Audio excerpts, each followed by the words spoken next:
চীনের দিকে যতই এগোচ্ছে ঢাকা, ততই কি সুর বদলাচ্ছে নয়াদিল্লির? 2 বছর বন্ধ থাকার পর হঠাৎই খুলে গেল ভারতীয় পর্যটন ভিসা।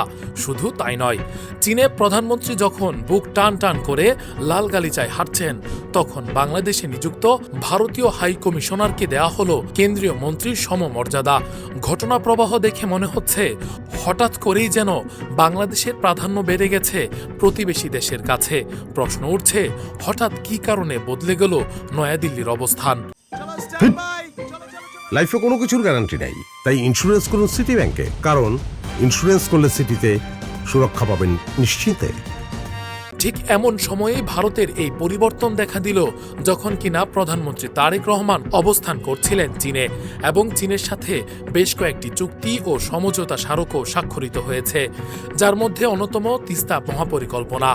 আন্তর্জাতিক বিশ্লেষকদের একাংশের মতে, চীন বাংলাদেশের বন্ধুত্বের কোনো বড় মাসুল যেন দিতে হয়, ঠিক সেই কারণেই ঢাকার সঙ্গে সম্পর্ক জোরদারের পরিবর্তনের হাওয়া নিয়ে আসতে চাইছে ভারত।